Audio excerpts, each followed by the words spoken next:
안녕하십니까. 오늘은 인구 절벽이 눈앞에 닥쳤다는 이야기를 하고자 합니다. 구독 꼭 눌러주시기 바랍니다.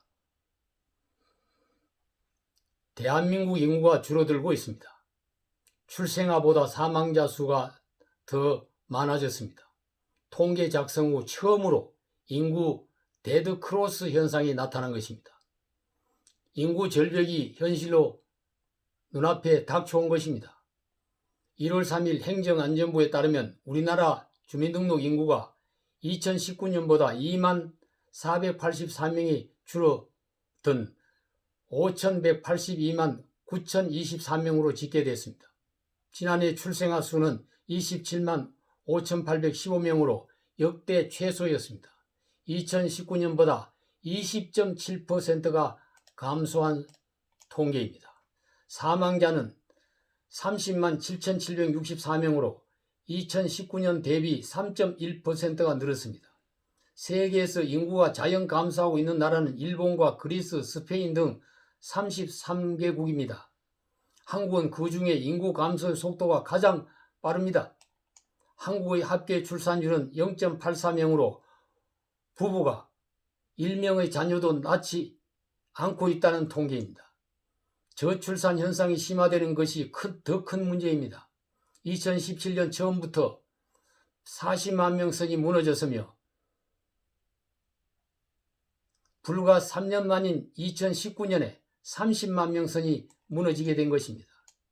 통계청은 2029년부터 인구 자연 감소가 시작될 것으로 예상했으나 9년이나 앞당겨 시작된 것입니다. 한편 고령화 속도도 세계에서 가장 빠릅니다. 현재 65세 이상 비율이 16%이며 2026년 20%, 2036년 30%, 2051년 40%를 초과할 전망입니다. 문제는 경제사회를 지탱하고 있는 생산 가능 인구의 비율이 떨어지고 있다는 것입니다. 15세부터 64세까지 생산 가능 인구가 2018년도에 3,764만 명으로 정점을 찍었으며 2015년 전체 인구 대비 생산 가능 인구의 비율이 73.2%로 OECD 국가 중 가장 높았으나 그간 계속 낮아져서 이대로 가면은 2026년에는 최하위로 떨어질 전망입니다. 인구 감소는 소비 생활에도 심각한 영향을 초래합니다. 현재는 생산 가능 인구 1명이 부양해야 할 인구가 0.39명이지만 한 세대가 지나가는 2050년부터는 생산 가능 인구 1명이 거의 1명을 부양해야 한다는 얘기입니다. 저출산이 국가 경제에 미치는 충격은 막대합니다.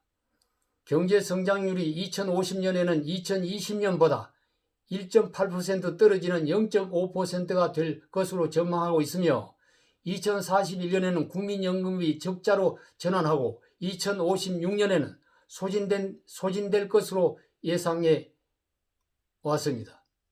저출산 속도가 예상외로 빨라지면 성장률 저하와 연금 고갈도 더 앞당겨지게 될 것입니다. 저출산과 고령화는 생산 동력 저하와 경제 성장률 하락을 초래하며 세수가 감소하고 국가 부채가 높아지게 됩니다.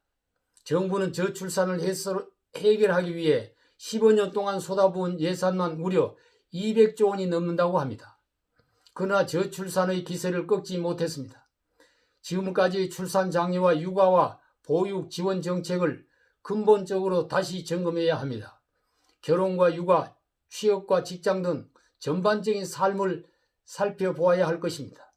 자녀를 낳아 기르는데 경제적 부담이 없이 행복을 느끼며 살 수 있는 환경을 만들어 주어야 합니다. 인구 절벽이 임박했다고 하던 통계 분석가들의 예언이 생생한 현실로 우리 앞에 닥쳐왔습니다. 당장 국회의원은 3분의 1을 줄이고 공무원은 3분의 1을 줄인 예산으로 청년이 결혼하면 3억, 자녀를 낳으면 3천만 원씩 준다면 어떻게 될까요? 지금 정부는 줄일 수 있는 예산은 혁명하듯이 줄이고 출산율 높이는 결단을 내려야 합니다. 일제 항거했던 독립투사들과 불법 남침을 막기 위해 몸을 던졌던 국군 장병들의 피를 이어받은 후손들이 우리가 아닙니까? 왜 닥쳐오는 국가위기에 늑장을 부리고 있습니까? 서서히 닥쳐오는 것 같지만 식민지가 되고 전란을 겪는 것보다 더 무서운 재앙이 우리 앞에 닥쳐오고 있는 것입니다. 저출산 고령화 문제, 인구 절벽에 도달한 이 위기를 극복하기 위한 대책을 세우는데 총력을 기울여야 할 것입니다. 감사합니다.